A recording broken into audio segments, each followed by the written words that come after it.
Minister and MEC.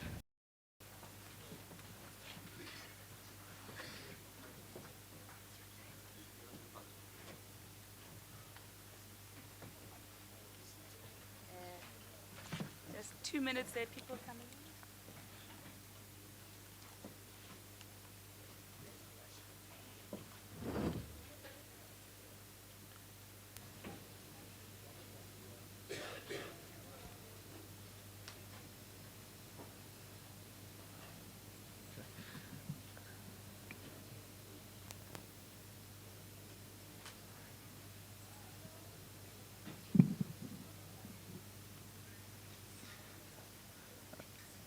Okay. No, please be seated.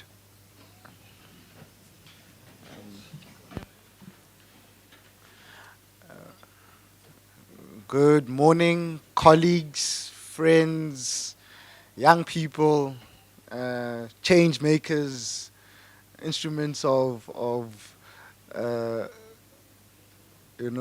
drivers of influence and those who are changing their communities. My name is Huitsi Kunupi, and I work in the Department of Planning, Monitoring and Evaluation. We have been engaging with you over the past couple of months, engaging about the draft National Youth Policy. And I'd like to introduce the program director for today. She's a young person, young activist, and someone who understands some of the major issues facing the youth. So I'd like to call up Ms. Toivo Mohapi to proceed with the day. Thanks.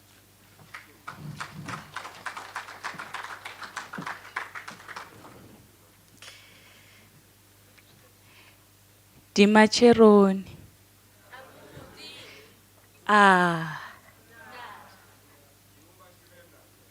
Dikozama. Morning. Dumelang. Sanbonan. Welcome all. Please look excited. It's Sunday, and we're discussing the youth policy. Isn't that exciting? We are young. My name is Toivo Mohapi, and I'll be your program director for the day. I'll try my best to make it very exciting. I have a lot of history in the youth sector, so and I'm still young, so I still remember quite a few things. I would like to direct everybody to the program. We do have time pressures, so we've just amended the program slightly so that we're able to go live. So ladies, you can put on your lipstick and look pretty now while I take everybody else through the amended program. We are first going to allow the MEC Lusuifi from Gauteng, Department of Education, to welcome us to his province on behalf of the Premier, and then we'll shoot straight into the Deputy Minister's keynote address. Are we all happy? And then the program will follow. It will be followed by Ms. Josephilda and the opening address, and Mr. Huitsi Kunupi on recapping on the consultations, and we'll have a pleasant surprise, which Huitsi will introduce, and then we'll have the inputs from the SAG president. Ladies, are you ready? Your lipsticks, you're looking pretty. You are looking pretty. Are we ready? Okay. Let's start. I'd like to call on the ABC. Can you please welcome us to your beautiful province? Thank you so much. Indeed, you're welcome. But I think it will be appropriate for all of us just to rise and sing the national anthem.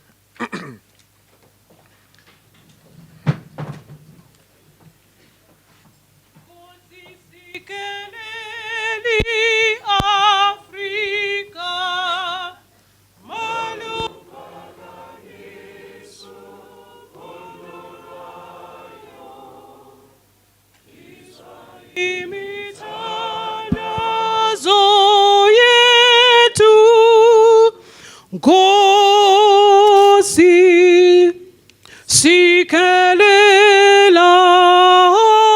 thina lusapho lwayo morena buluka sitjhaba sa Jesu ufedise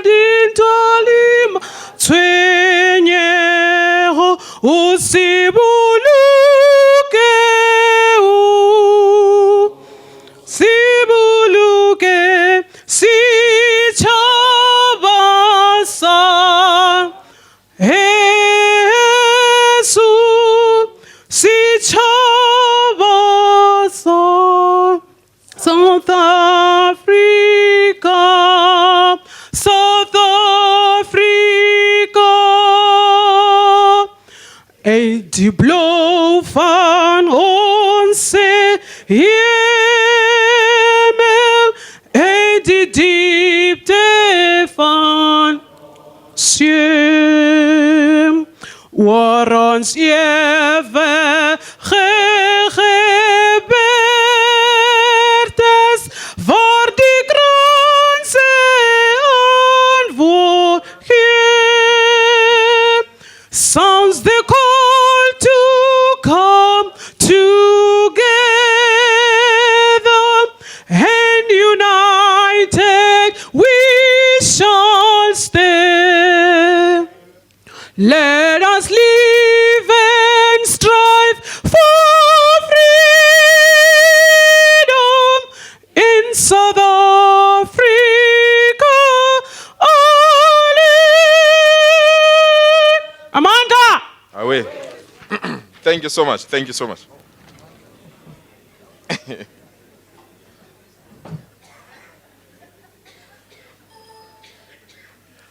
Program Director, the Deputy Minister, the National Chairperson. The last time I was in a company of young people, Deputy Minister, I was on my way to the University of Natal as a student. And you'll recall that during those days of Group Areas Act, you're not allowed to get out of your own township. So it was for the first time that I was getting out of Tembisa, going to Durban. DM, I didn't even know where Durban was. But I had this thing in mind that if it's a university, it means it must be a tall building and must be painted in white. So when I was in a taxi, I noticed this tall building and it was white, and I said to the taxi driver, don't forget I'm going to the University of Natal. The taxi driver said, chill young man, we are still in Heidelberg. So. But fortunately, there was an old granny as well. When I inquired about going to Durban, the granny as well said to the taxi driver, I'm going to Pietermaritzburg, so when you are in Pietermaritzburg, please alert me.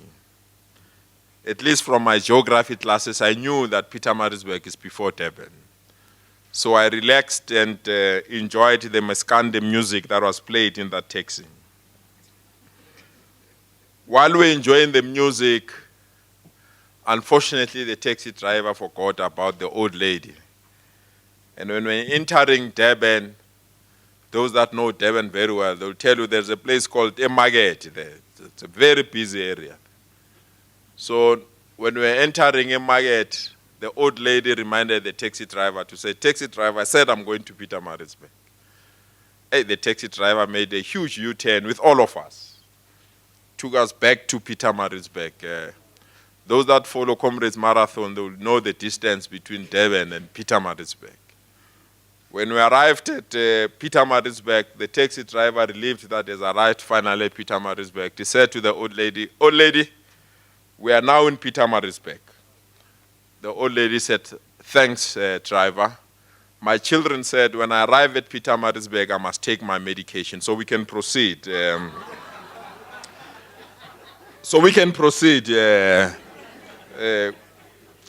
With a meeting of young people.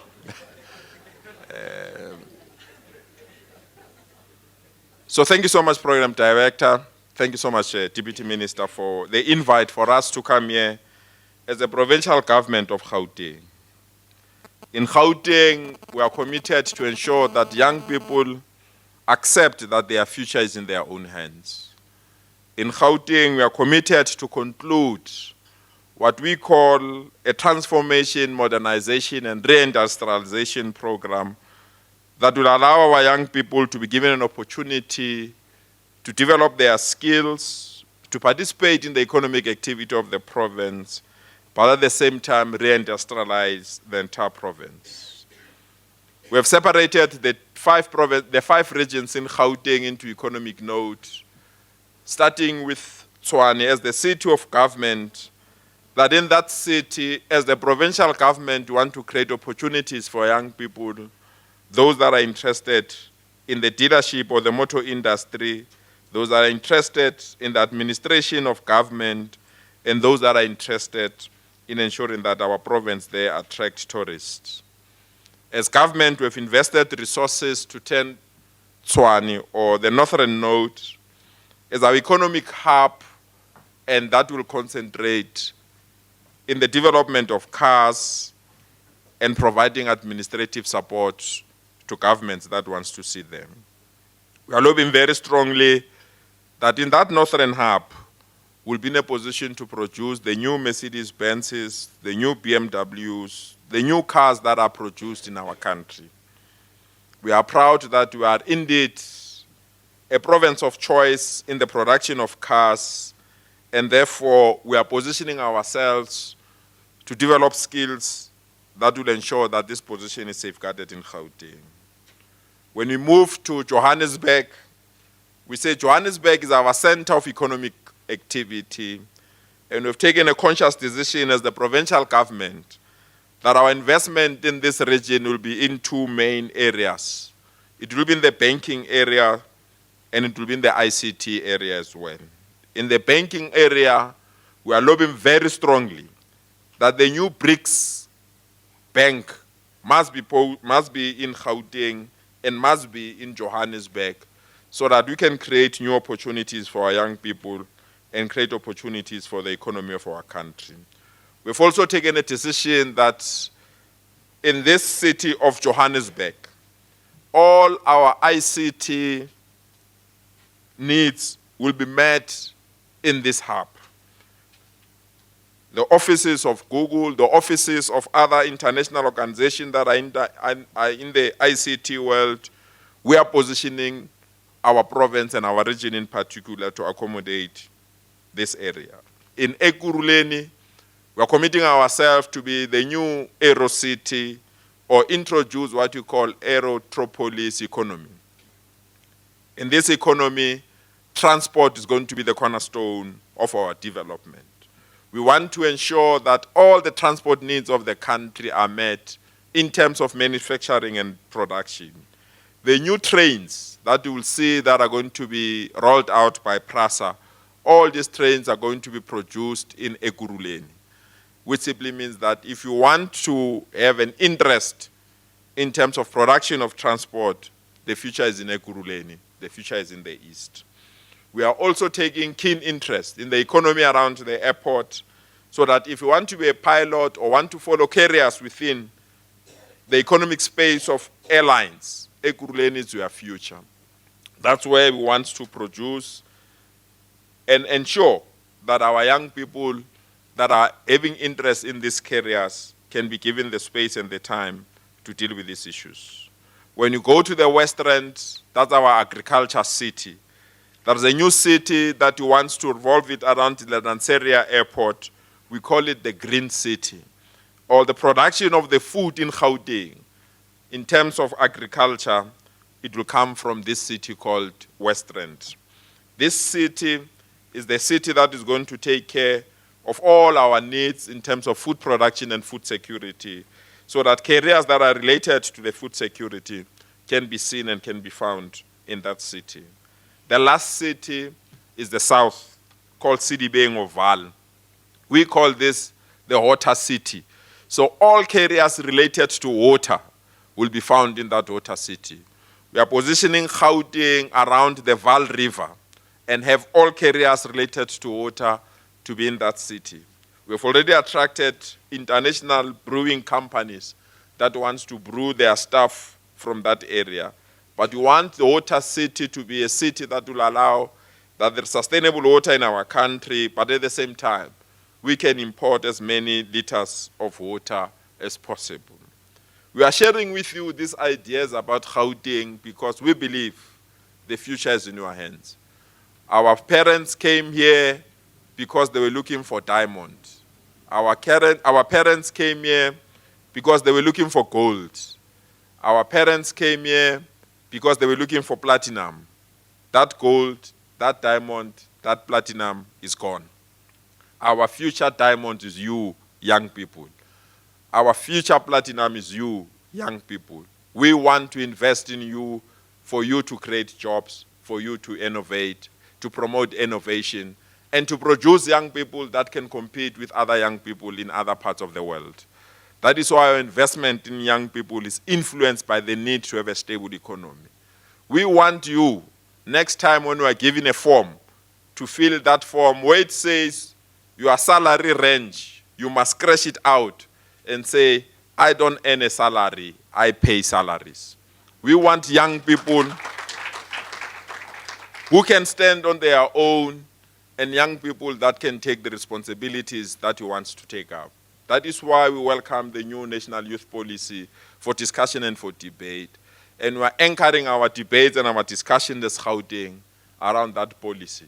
We want this policy to succeed, and we want this policy to represent the aspiration, hopes, and ambitions of young people.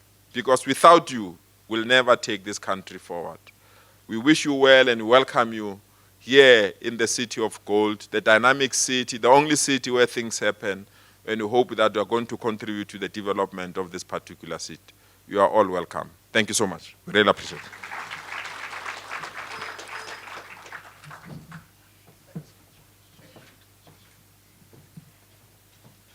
Thank you, MEC. We really like the idea, and we'll fully participate. And we appreciate your efforts in coming to welcome us into your province. Honorable Deputy Minister, thank you very much for hosting this gathering. I think it's about time we all came together and we confirm the revised policy and shaping the policy 2020. Can we all rise while we welcome our Honorable Deputy Minister and while he gives us the keynote address? Shall we all rise?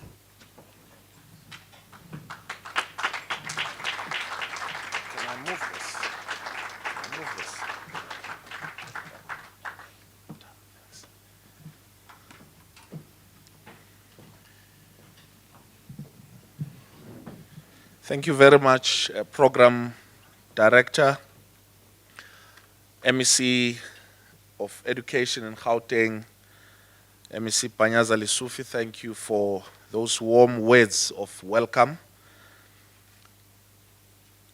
The Chairperson of the National Youth Development Agency, Mr. Yeshan Pillay, and members of the NYDA Board,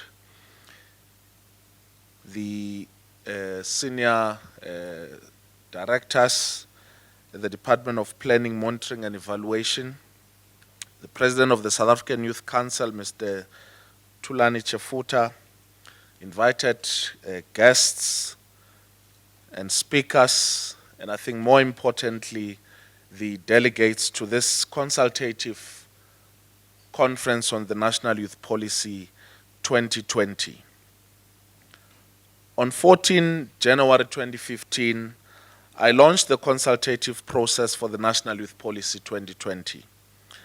I made a clarion call to all stakeholders, in particular to young people, youth organizations, and youth workers. My call was that every young person from all corners of the Republic must speak. They must own this youth policy formulation process and its outcomes. I reiterated that the National Youth Policy 2020 is about the youth, for the youth, and by the youth of South Africa. Nothing for us without us. This was not a call that I made lightly. It was a call that is deeply rooted in this post-apartheid government's commitment to consulting all stakeholders and communities in the policy development process. My call was also rooted in my belief that young men and women have a critical role to play in their own development. Their views matters, and their views and voices must be heard. And so our journey continued as we consulted with our country's most precious resource, which is the youth of this country. We directly engaged with youth in provincial, regional, and local consultations across the 9 provinces.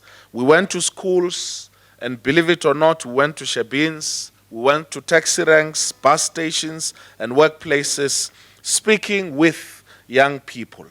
We met with key youth formations from across our diverse youth sector, we received over 100 written submissions on the National Youth Policy 2020 from varied youth voices across the country. We could not meet all young people face to face, we admit, so we used social media platforms extensively. After all, that is where most young people are found. We conducted Twitter View on Live SA and obtained more than 1 million impressions. In 1 hour of a Twitter View, we were able to reach more young people than in any consultative meeting. Social media allow us not only to speak with you, but for you to ask questions and receive prompt responses. All National Youth Policy 2020 activities were on the Facebook and Twitter accounts of the presidency to ensure that young people were kept abreast of the consultative meetings happening in their areas. We reached out about 100,000 young people with the hashtag National Youth Policy 2020 campaign and got young people talking through the photos they took, holding up boards and a message of what they want to see in the National Youth Policy 2020. We also used YouTube to post videos of the consultations. We used Flickr and Instagram to post pictures of you coming out in your numbers to speak to your government and with your government about your needs, interests, and aspirations. We heeded the call from young people to be more accessible and to keep the lines of communications open. That is why today we will be launching an application on Mixit which is called Isaho, which will be about engagement on the National Youth Policy 2020 and even beyond, about other programs and plans in the government and in the country, particularly the National Development Plan and how young people relate with that. As I walked in shopping malls and traveled through airports, sat in restaurants, I had scores of young people come up to me to chat up about the National Youth Policy 2020. We may have missed flights or meetings, but I was warmed and enriched by the many conversations I've had with you about critical issues facing youth development. And so our journey brings us here to this National Youth Policy 2020 Consultative Conference. This conference is a further affirmation of the Nothing for Us Without Us call as we gather over the next 2 days. At this conference, we will present an updated version of the National Youth Policy 2020. Our presentations includes a consolidation of all the inputs we received from you. We'll give you a further opportunity to help sharpen the National Youth Policy 2020 through our dialogue in plenary and also in panel discussions. So I need to warn you in advance, we are here to work, we are here to emerge with a youth policy that reflects what young people say, not only in this room, but throughout the whole country. Policy development is a challenging process.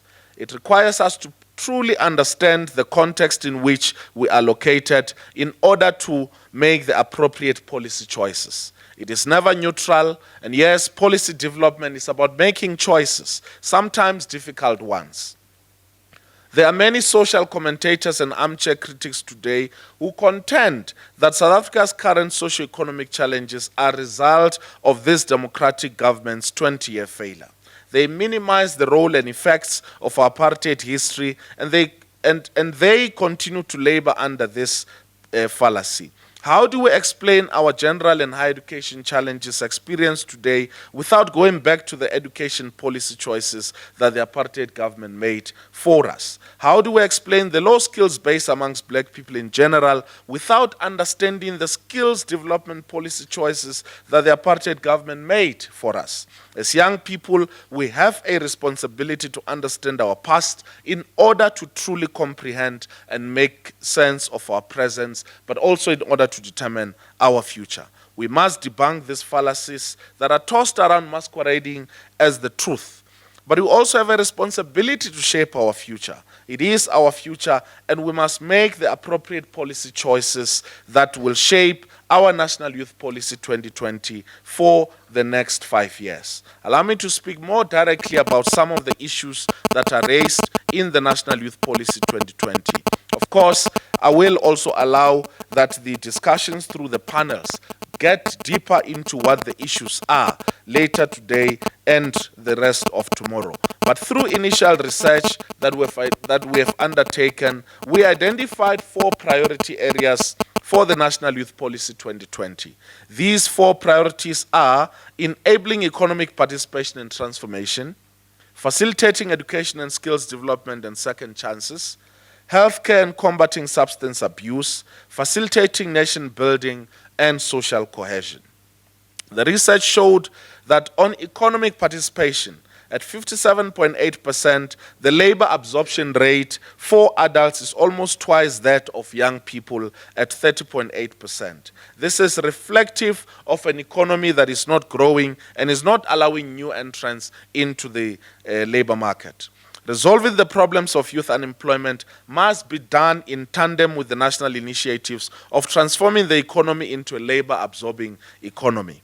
Most of what needs to be done for this to happen is articulated in the National Development Plan, the Industrial Policy Action Plan, the Youth Employment Accord, and many other government policies. The National Youth Policy 2020, drawing heavily on the NDP and other existing redress policies, also begins to engage with youth black economic empowerment, economic redress, as well as land reform. How do we transform and change our economy so that it works for young people? How do we change its ownership and control? Very critical. These are the questions not only for economists and policymakers. These are questions that you must directly engage with at this conference. Our national unity is at stake here. For our national unity to be of substance, we have to address issues that relate to economic transformations. Your ideas and your views are important on these matters, and you must articulate them without fear and without favor. We need innovative youth entrepreneurs and youth cooperatives, for instance. These fresh ideas must propel young people to find a niche in the economy and transform it. The levels of entrepreneurship uptake among South African youth are still far too low when you compare us to our BRICS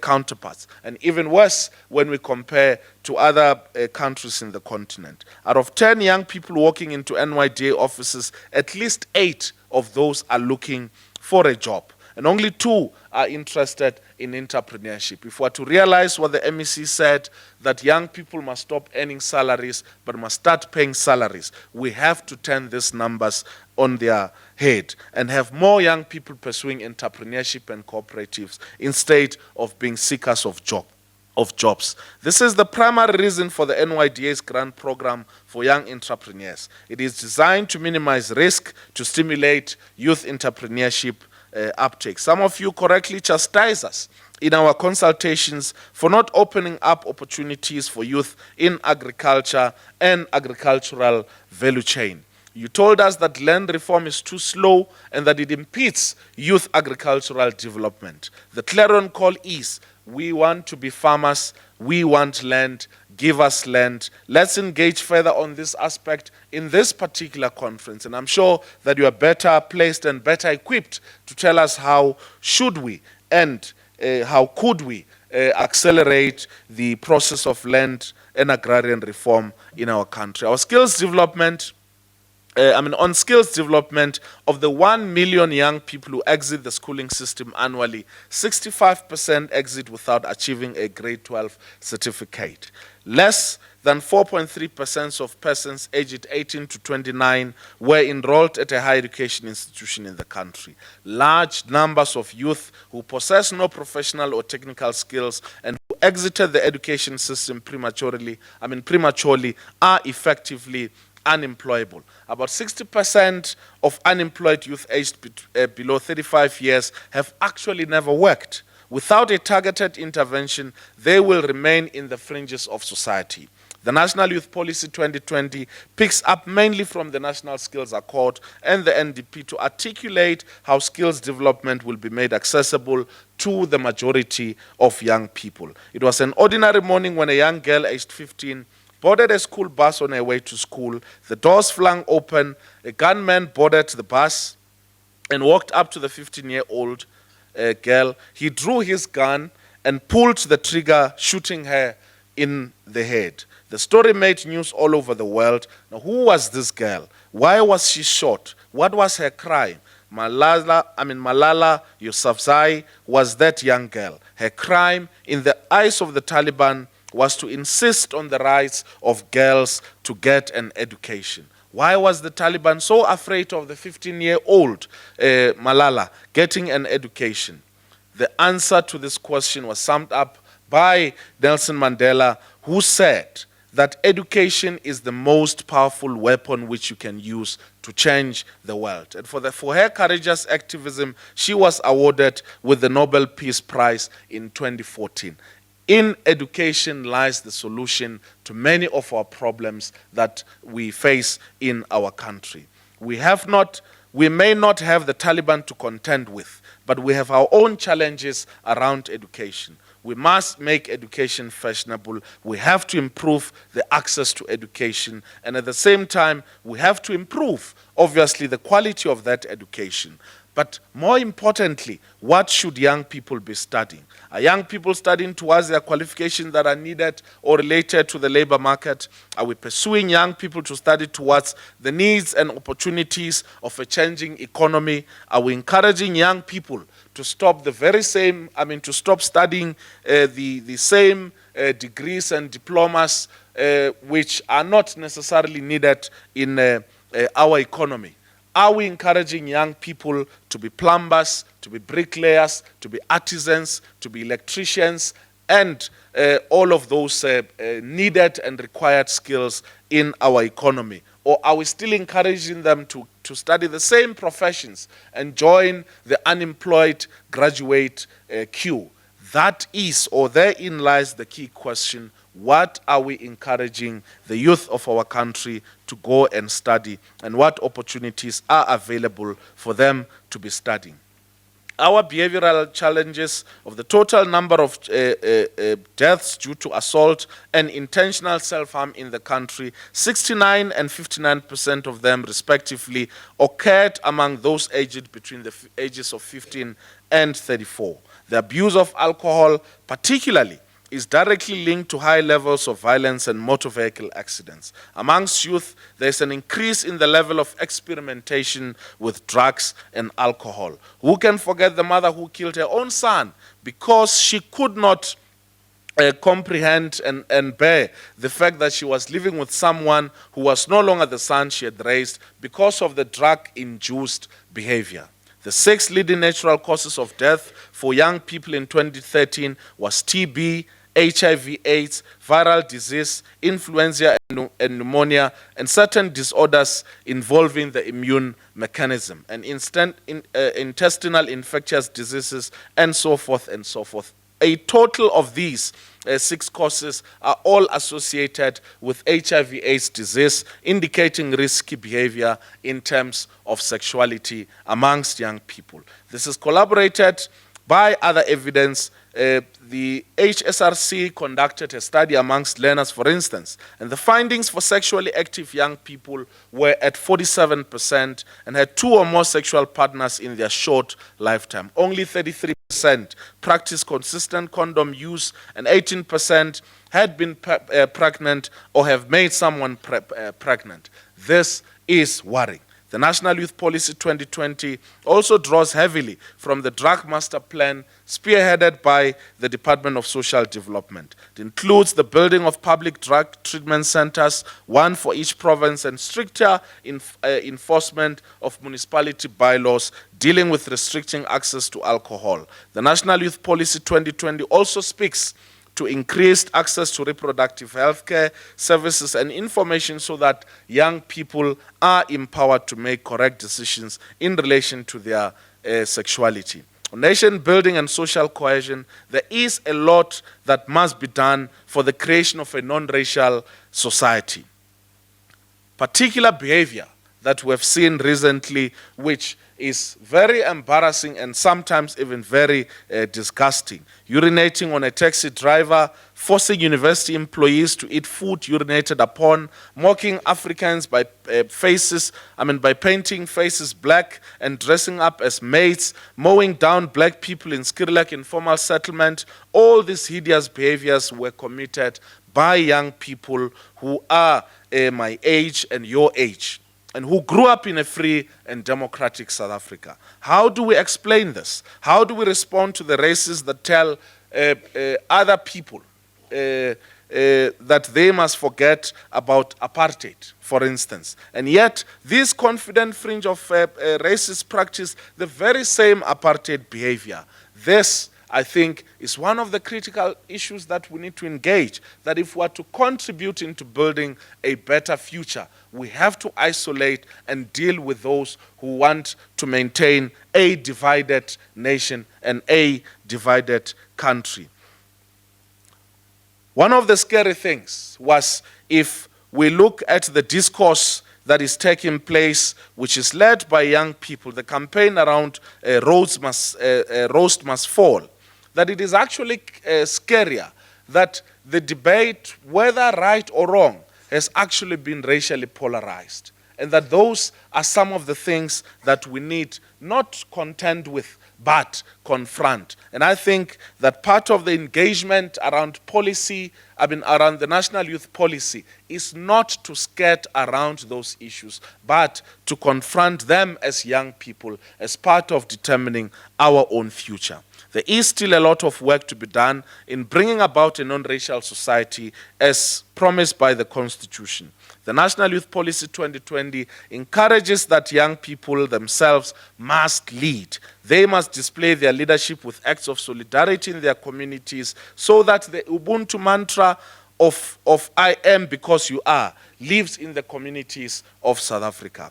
The National Youth Service Program still holds promise for our national building and social cohesion efforts. But we have to strengthen this critical program as part of the National Youth Policy 2020. More National Youth Service programs must be developed within government, within civil society, and the private sector to allocate to allow for massification. Our national flag, our national anthem, and our national symbols are important for young people to learn about. They help solidify us as a nation and provide an edifice towards strengthening our national identity and fostering patriotism. Youth development is everybody's business. It is not just the NYDA's business. While the NYDA is an important agency of government, the agenda of youth development is too huge to be left only to the agency. And therefore, everyone, every youth formation, every youth NGO is an agency for youth development, and we commit to be working with everyone in order to ensure that we take further issues of youth development. Through the National Youth Policy 2020, we will ensure that the coordination, mainstreaming, and oversight of youth development and youth work is not only going to be what the NYDA does, but must be mainstreamed in the work of government and other social partners. The National Youth Policy 2020 must convene government in its entirety towards the youth development agenda. Through the soon-to-be-released integrated youth development strategy, very clear and specific targets will be set. Strong oversight will be provided to ensure that government indeed mainstreams youth development. There are serious youth policy matters for us to dialogue and discuss here at this consultative conference. It is what the name suggests. It is consultative. We're providing a final opportunity for young people to to engage, to share their views, to sharpen this National Youth Policy 2020 document. I do not expect us to agree on everything. In fact, if we are to agree on everything, we might as well not have convened this consultative conference. And that is the nature of dialogue and debate. But I do expect us to own this process. The National Youth Policy 2020 is about giving youth a hand up and not a handout. After this process, we will consolidate your inputs and finalize the youth policy before submitting it to Cabinet for approval. So I urge you, please air your views at this conference without any fear and without any favor. I want to conclude by stating a concern that I've had over some time. We know young people to be a special type with unique characteristics. We are vibrant, we are energetic, we are creative, we are robust, we are very resourceful, and also very imaginative and very original. And my concern is this. Why is it that our youth engagement and our youth programs do not reflect these unique characteristics? Have we become unimaginative? Have we resorted to the safe and sterile? Have we put so much emphasis on the tried and tested? When I look around, I see young people full of energy and committed to youth engagement and youth programs, both in government, civil society, and everywhere else. And I think that we need to bring back that vibrancy and energy into youth development. So I challenge you, and as I challenge myself, that we should reimagine youth development. We should push the boundaries. We should put ourselves out there. We should embark on this journey towards reimagining youth development. We should take youth development to that place where it encounters and fuses with the unique characteristics of being young. We want our youth development to be vibrant, energetic, creative, robust, resourceful, and imaginative, and very, very original. Reimagining youth development is about youth claiming a stake in the future of this country. And it starts here at this conference with this National Youth Policy 2020. Let's reimagine youth development together, and I thank you.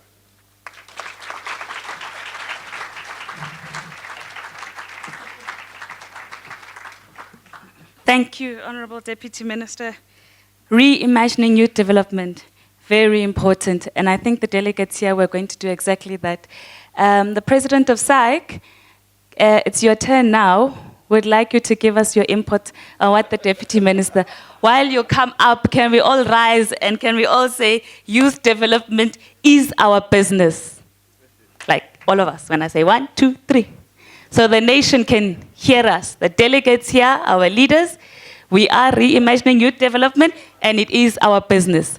1, 2, 3. Youth development is our business. Thank you. SAIC President, welcome.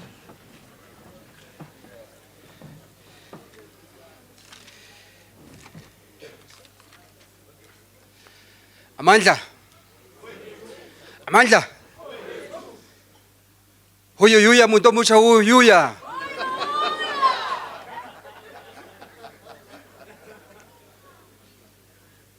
Uzoyithola kanjani? One round? Eh? One round? Good.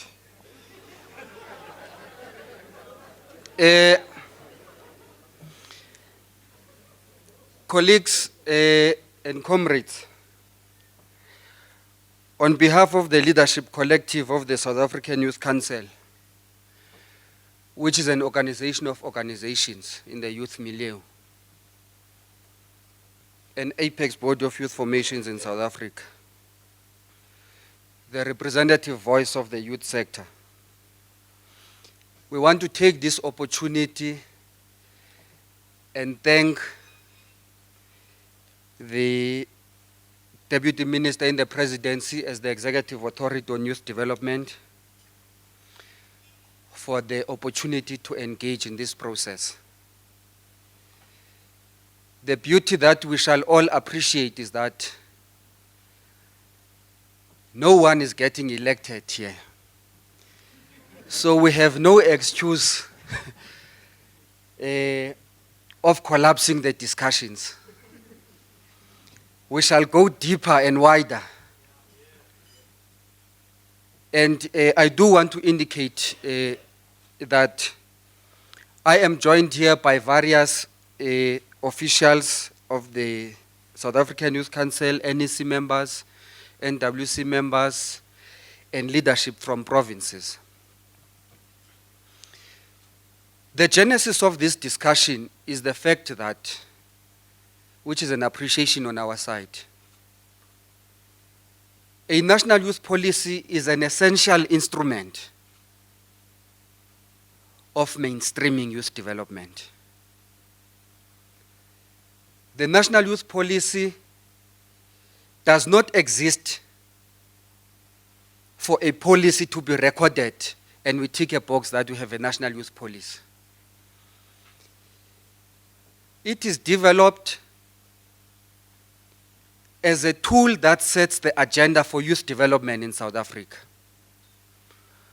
when it gets adopted, it ceases to be the national youth policy of government. It becomes a national youth policy for all sectors of society. Government, civil society, private sector, labor, everyone. So, anyone who puts a claim that they are involved in youth development, their first point of reference has to be that national youth policy. Our appreciation is the fact that the Deputy Minister, from the first day when he launched the draft policy, he engaged us as structures of civil society. Immediately after that launch, as he indicated, he led broad and wide consultations. He might have indicated that he even went to taverns, but the biggest highlight for me is that he actually entered the door of a church. Let's clap for that. And our only hope is that that would not be the last time.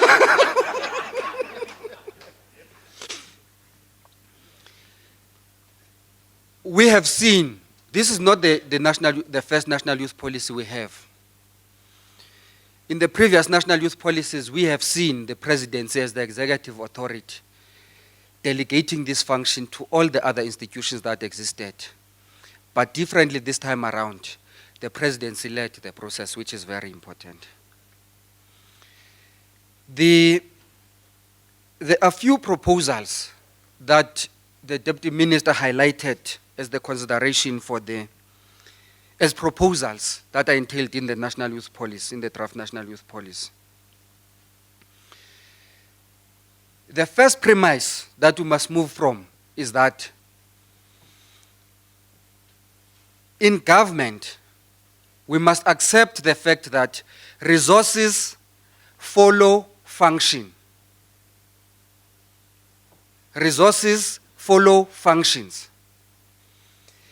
If we were to sit and come up with a long list of issues that does not have any strategic link to the mainstream development imperatives of government, I would be worried.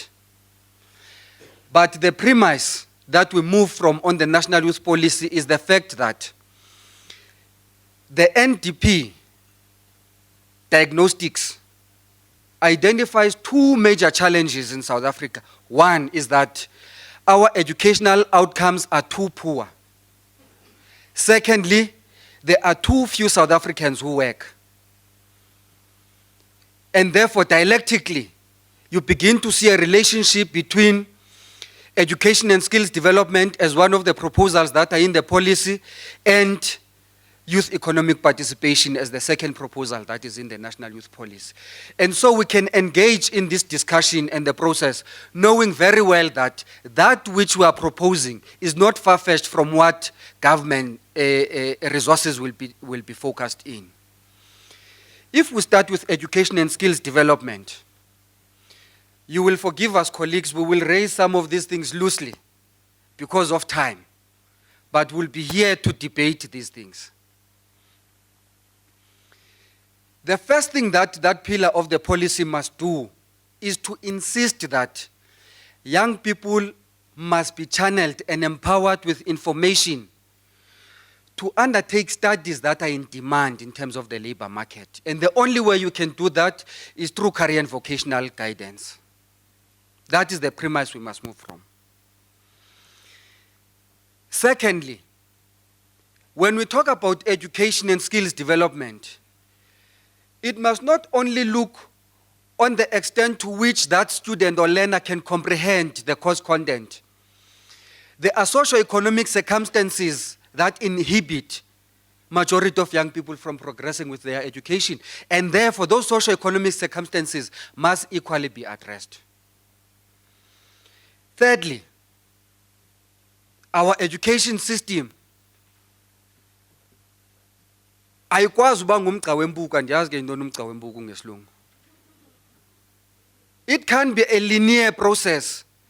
Grade 1, grade 12, university or University of Technology. It must have various exit points, including for those who will leave school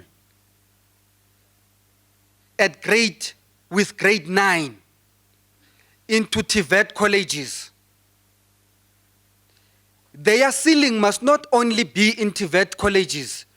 Our system of education and training must be able to articulate. And articulation means that once you finish a certain level in college, you must be able to be absorbed in a University of Technology and then university. Today, it is normal practice that if you come from the University of Venda, having passed second year, when you get to VETS, go to first year. Within the same band of higher education, we're not even talking about, and that is horizontal articulation, we're not even talking the vertical move. The other aspect is that for anyone who provides education and training, their performance must not be measured on how many people come through the door of the institution. It must look into the process they go through, in which fields of study. And it must also not be limited on who and how many people pass. Anyone who provides education and training must have a compulsory responsibility of providing school-to-work interventions to smooth the transition from school to work. One of their performance measures must be how many people leave those institutions to access the labor market. We accept that the complexion of skills development in South Africa put us in a disadvantage as young people. But we want to challenge this consultative conference to make a clarion call that we must go back and undertake a national campaign of recognition of prior learning to assess the skills that young people are sitting with without formal education. At the end of that campaign, it might drastically change the skills landscape in South Africa and provide the necessary support to those that already know something through the RPL system. The second campaign that this conference must make a clarion call on is that there are too many of us who have tried in universities and universities of technology. We must therefore run a national campaign that calls on everyone who dropped out in an institution to go back and be fully funded by the state to go and complete those programs.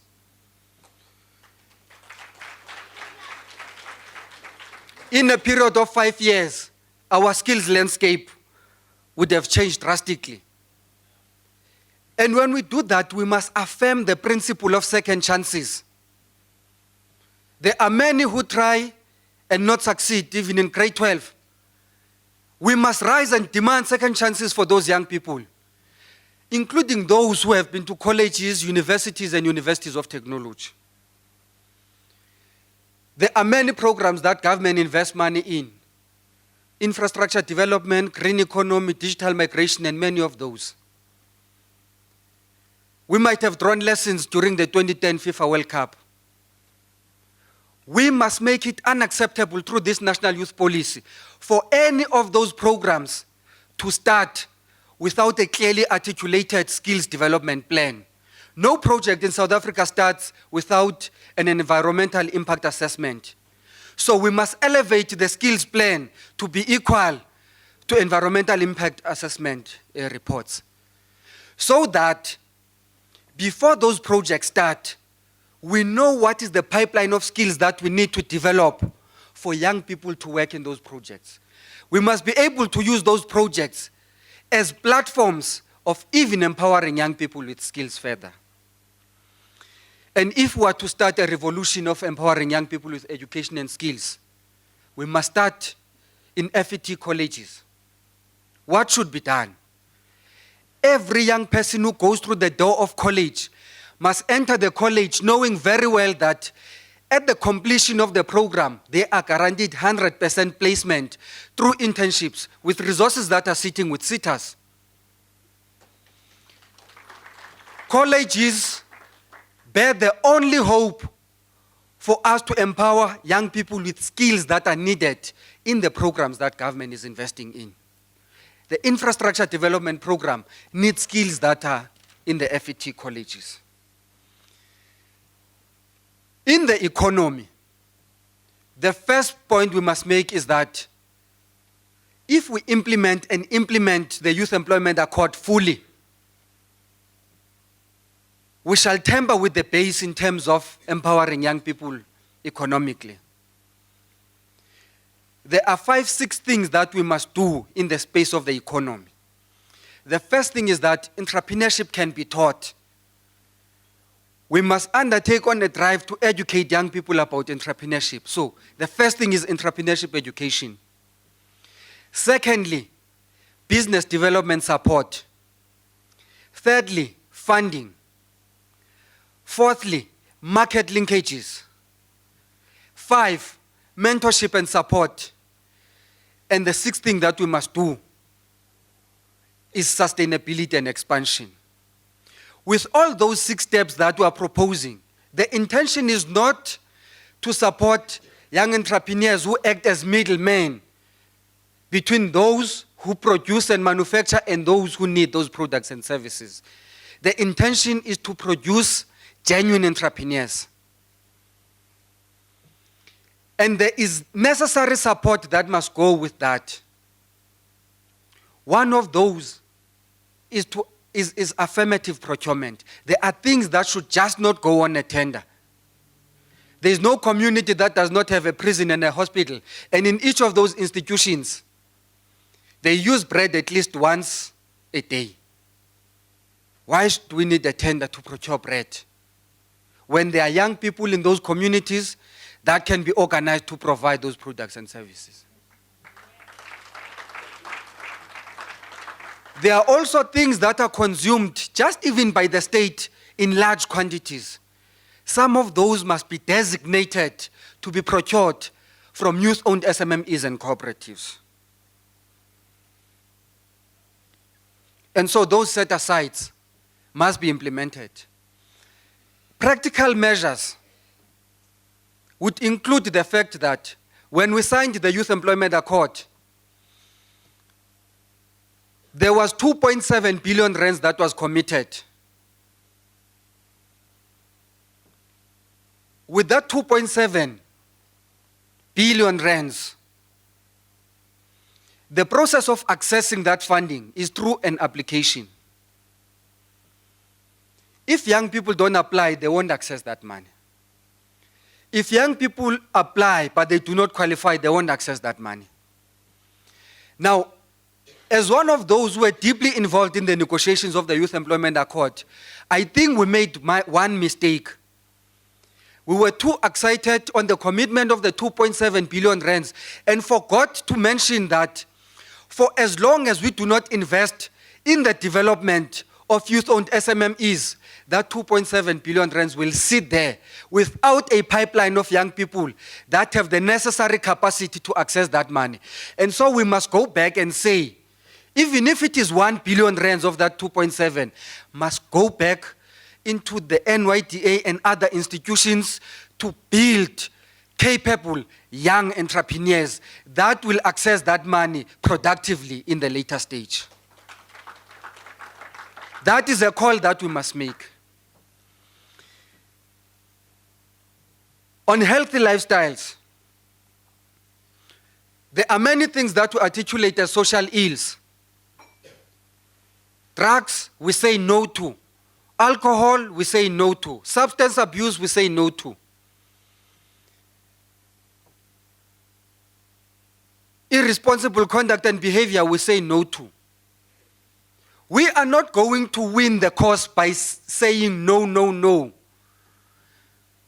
There are things that we must juxtapose the no with and say yes to what. And so, to all those things that we say no to, we must come up with what we call diversion programs that will capture the attention of young people such that we say to those things, yes. Sports and recreation is one of those, so that we do not make sex and risky sexual behavior a recreation.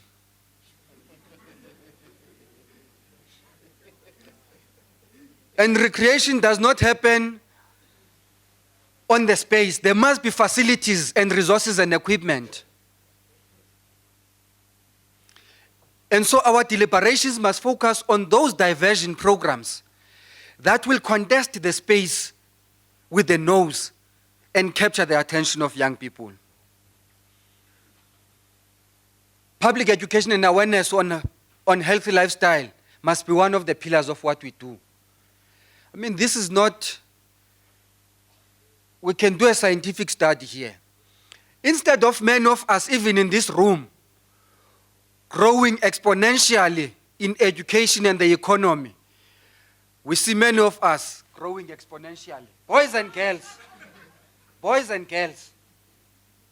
Very few of us are flat here. And that must be one of the challenges.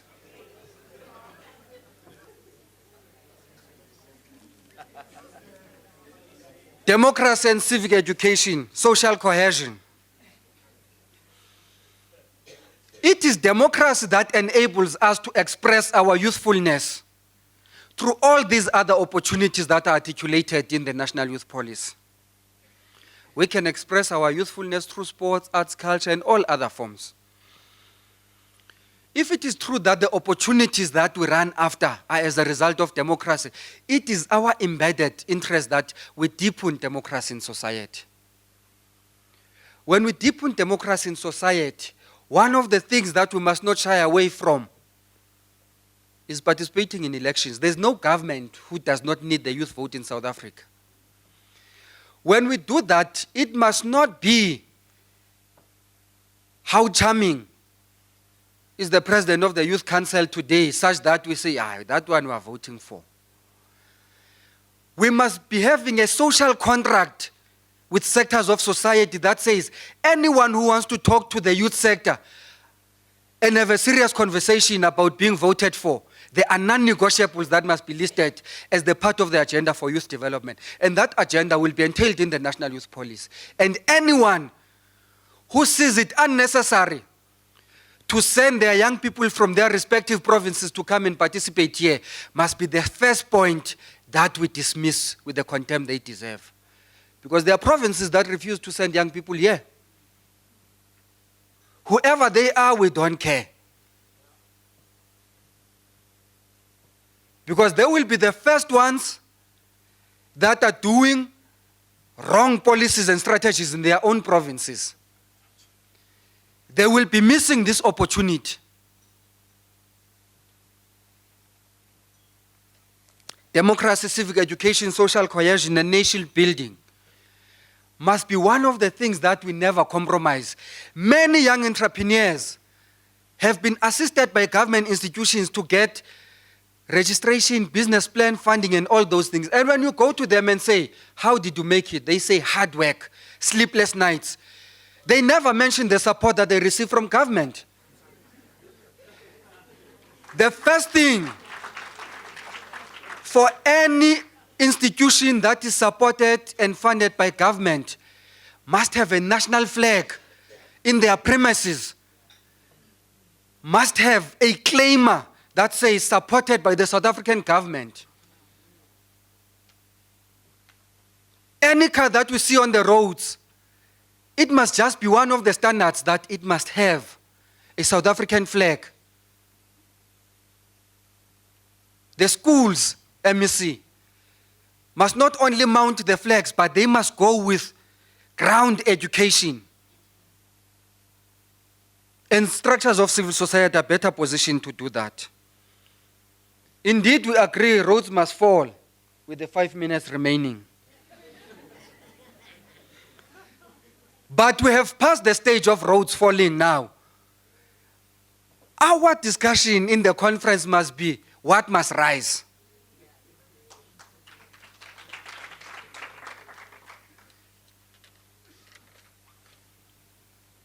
With all this work that we are proposing, it will come to zero if the presidency, as the executive authority, has weak institutional structures to coordinate all this work.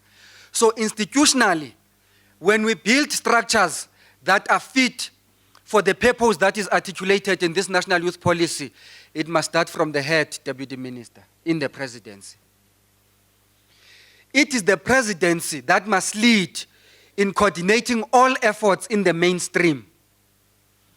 We have had a national youth policy that was calling on government departments nationally to have youth directorates. How many of those have today?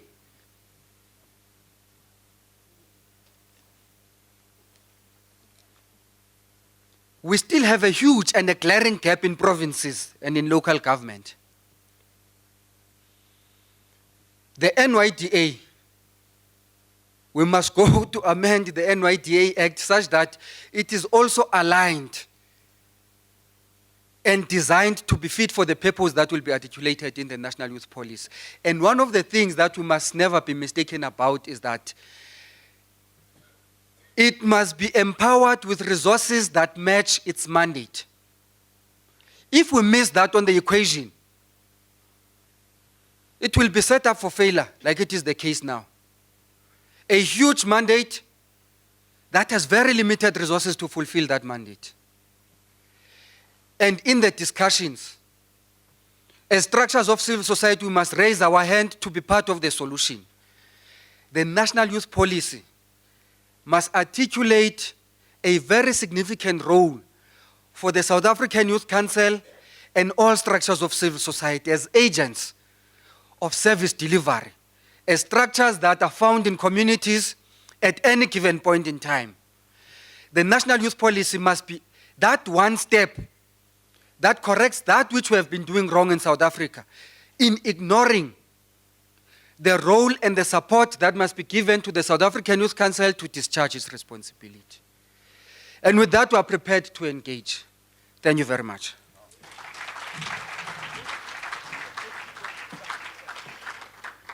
Thank you, Mr. President. Lamona Plazurikli blazer incha, so he's well prepared. And this time round, Jamolekana. 10 years ago, it was a different story. Anyway, let's go.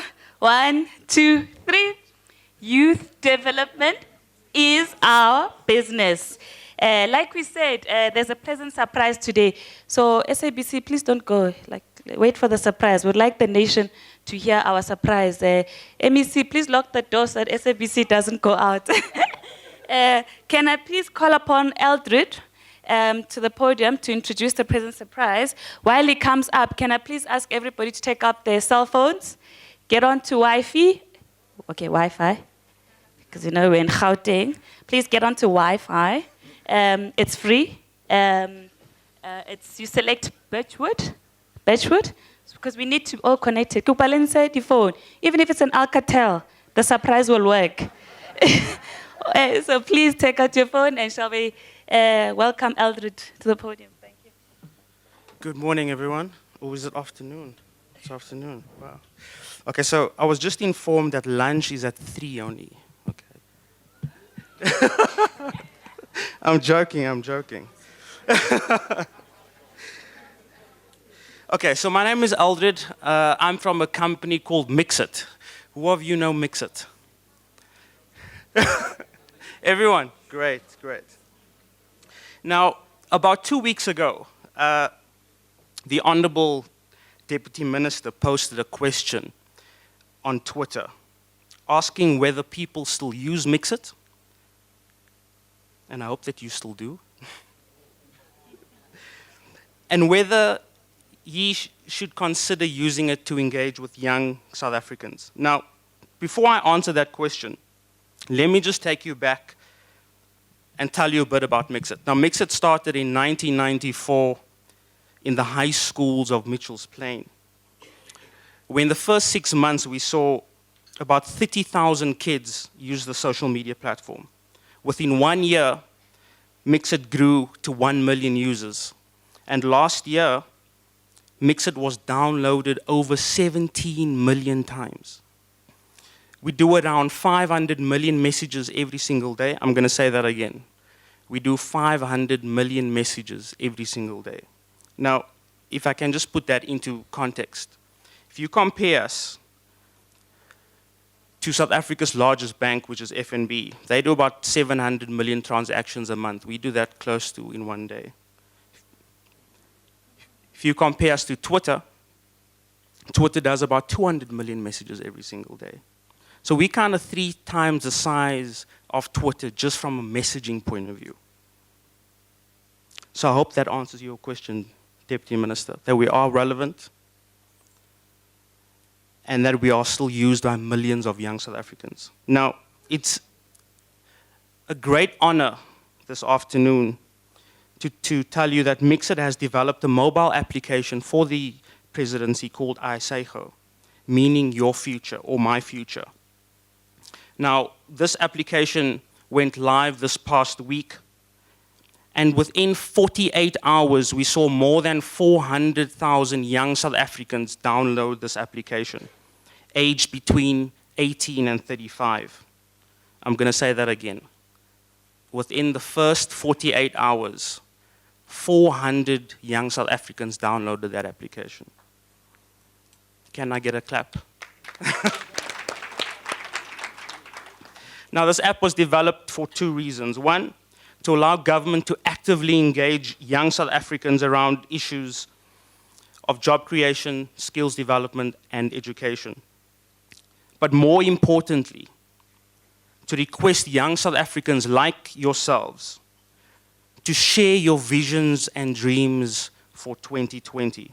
And I can confirm this afternoon that already thousands have shared those visions, and I hope, Deputy Minister, that you are going to look at that very, very clearly, because I think that you need that to further draft this policy.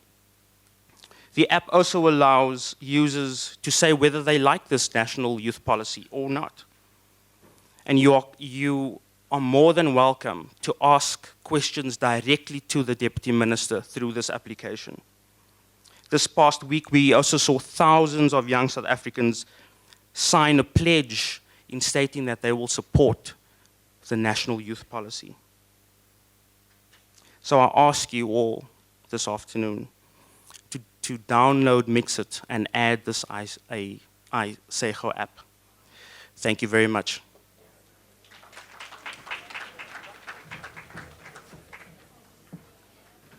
No, thank you. I get you're all done downloading. I get it's a consultative conference, and young people, we can multitask. So when you're at lunch, if you haven't done it, please download the app and let's engage. Hey? I'd like to call upon Khoitsi just to recap the consultative process that has been followed thus far.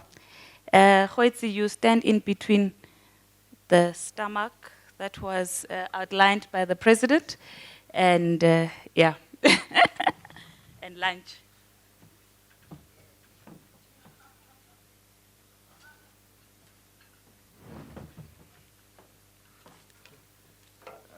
Can I just get some?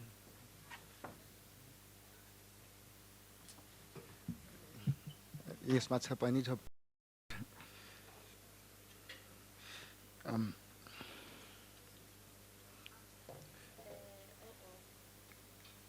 Khoitsi can sing. Maybe you can lead us in song. No, Toba's being very generous. I don't have the ability to sing. Colleagues, my name is Khoitsi Kunupi, and I work in the Department of Planning, Monitoring and Evaluation, which is under the responsibility of the Deputy Minister in the Presidency. I'd like to first start by welcoming the Deputy Minister, thanking him for the opportunity for us all to engage, to delve deeper into the crux of the matter, which is this very, very important document, our National Youth Policy. Now, colleagues, firstly, I think it's important that we... It's your phone.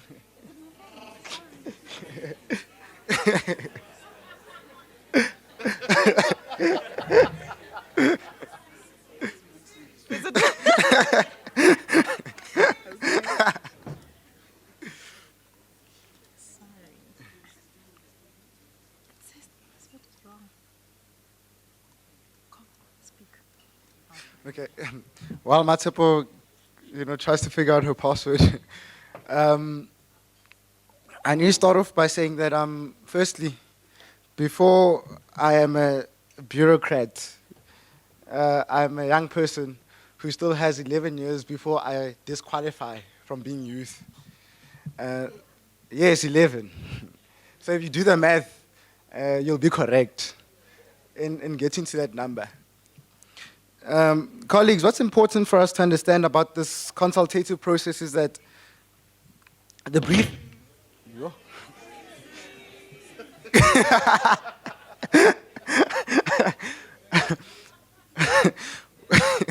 What's important for us to understand about this consultative process is that we didn't go about it very lightly. The mandate that we received as a department from the Deputy Minister was that we need to go to young people wherever young people are.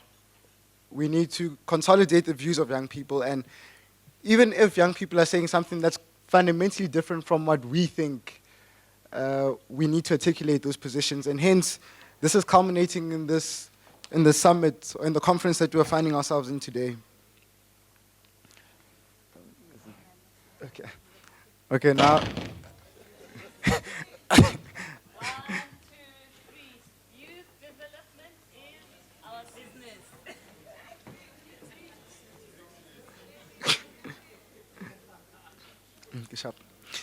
Now, the process that we went on, essentially we began by focusing on the 4 pillars of the policy as the Deputy Minister has spoken to based on the research that we had conducted. And these are just some images, or maybe can you turn the lights off so we can see, so those who are at the back of the room can see. Colleagues, someone please deploy yourself to the lights.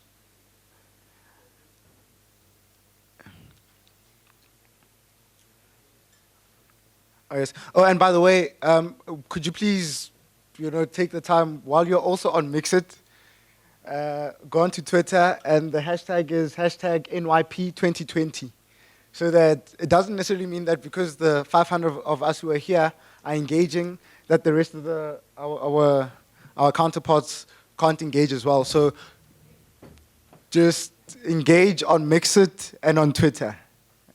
And yes, engage on Mixit. Because the DM is there, you must engage as well. Now, colleagues, the most important point that came across through our consultations was the fact that we need to scale up access for opportunities to young people. And that was one of the most important points that kept being brought up. And another point that I feel that we need to articulate very firmly is that the views that were consolidated were representing a diverse group of people. So it doesn't necessarily mean that one view supersedes another. We're looking for the common thread so that we don't get into a position where, the youth policy represents a particular organization or particular individuals' views. My thoughts were fundamentally defeated by the comments that came through, so I concede. The Deputy Minister, the MEC, as well as the President of SAIC, Tulani, have spoken extensively about what the draft policy was saying and just some of the inputs, and also reflected on the consultations. But where I feel that it's important for us to engage is the fact that the National Youth Policy is the guiding framework that is going to influence and direct youth development in this country till 2020. Now, it's a very important point for us to make in saying that for us to scale the access that we're speaking about, we need to have a plan. And the youth policy is our plan. So we move from the plan to the strategy. And that's something that the chair of the NYDA, Mr. Yeshin Pillay, will be speaking to, and he'll engage you about the integrated youth development strategy, which will be the implementation framework that will inform the policy. So before you go to discussing the fact that the policy is a policy and it's beautiful as a policy, but implementation, we will be coupling it with an implementation approach. We also saw the trend that came through, and that was about the importance of innovation and the importance of technology and social media. The fact that we are living in a digital age and we should be digital. Young people are coming up with amazing ideas, and within those ideas, could be the next large corporation that will be based, hopefully, in Gauteng. As the MEC was highlighting the fact that, building industrial hubs is one of the plans that the government has. But what is important for us to understand is that we need to translate the business opportunities that are being presented for the youth into actual employment. So, as the MEC had said, and as well as the minister, we need to be able to create businesses and industries that are absorbing our counterparts and that are absorbing those who are unemployed. There was a heated debate around agriculture and land reform, and I anticipate that it's still going to be a very heated discussion in this room, because there have been many of the views that we received essentially were articulating one fundamental point, that we would like to get access to land so we can become productive farmers. So I do hope that you will be engaging the policy in that in depthly, and you will be also providing the guidance and the direction. Now, what's also a very important point that was a common theme across on Twitter, on Facebook, in our inboxes, was the question about the NYDA and the fact that the NYDA has to prioritize. And it's a point that the Deputy Minister has spoken to extensively, that the NYDA cannot be expected to monitor or to be expected to implement youth development in its entirety across the country without being supported. But also with that the NYDA needs to focus on two important pillars, and that would be the National Youth Service as well as enterprise development. And we're also saying that, or what we've seen as well through your views and your comments, has been that the fact that you aren't expecting government to hand out anything to you, but rather you expect government to give you a hand up. And hence, that has influenced our approach moving forward, and also in these discussions and deliberations, we hope that you'll expand on what you view as being a handout, or the difference between a handout and a hand up. Because some have said that, our programs the programs that we have as government are very clear, but there's still a lot of work that needs to be done in making sure that young people gain access to the opportunities that are presented. And lastly, for those of you who I've had the opportunity to engage with, you'd know that I'm a nerd. I'm a nerd. I like books and I like things that aren't conventional. So I'm not going to close with a very profound statement, but I'm just going to say that in the words of a character from Star Wars, yes, I'm quoting Star Wars, and you must watch that movie, it's very key. In the words of my Grandmaster Yoda of the Jedi Order, Are. No, it's serious. Are, you must unlearn what you have learned for you to be great. And that was what we're saying to you, as well as this something that we must hold dear as young people, that we must unlearn all that we have been taught about what work is. We must unlearn all that we have been taught about, standing in queues for jobs, as the Deputy Minister has said. We must make use of the opportunities that are presented so that we can take this country forward. And we hope to engage further. Thank you.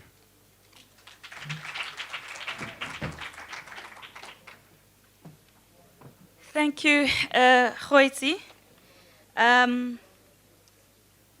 Okay. Star Wars ili shokile. Lena shokile. But it's okay. It's time for lunch. We'll go to lunch up until 1:30, and then we'll ask Mama J. She's walking out. For all those who don't know her, or I don't know, you refer to her as Miss Josephilda, but we call her Mama J. When we come back from lunch, she'll come back and she'll recap on the role of young people in building a non-sexist and a non-racial, equal, democratic, and prosperous South Africa before we enter into the panel discussions. So I'd like to invite everybody to lunch. Please make sure you watch what you eat, and please don't expand your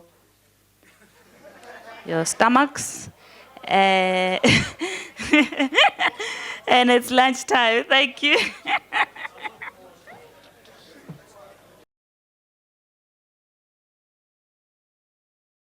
Please direct us to where lunch is.